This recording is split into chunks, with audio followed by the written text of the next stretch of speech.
இன்றைக்கு இவ்வளவு நாடு முன்னேறி இருக்கிறது. குறிப்பாக தமிழ்நாடு இந்தியாவிலே 12% முன்னேறி இருக்கிறது என்று சொன்னால், ஜிடிபி 12% தாண்டி இருக்கிறது என்று சொன்னால், இரட்டை இலக்கத்திலே தாண்டி இருக்கிறது சொன்னால், விஞ்ஞானம் வளர்ந்திருக்கிற காரணத்தால் எந்த பணியையும் வேகமாக செய்கிற அந்த விஞ்ஞானம் உதவுகிற காரணத்தால் செய்யப்படுகிற பணிகள் விரைவாகவும் நேர்த்தியாகவும் செய்யப்படுகிற காரணத்தால் தான் நாடு முன்னேறி இருக்கிறது.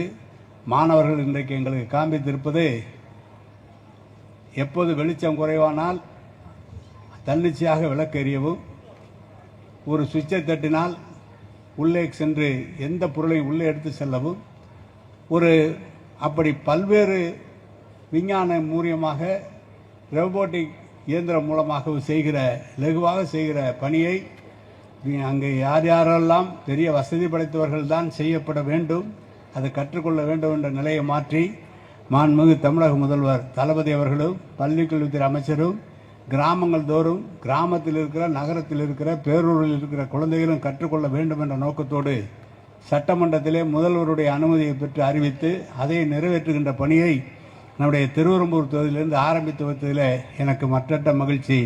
அவருடைய பணி சிறக்க வாழ்த்துக்கள்.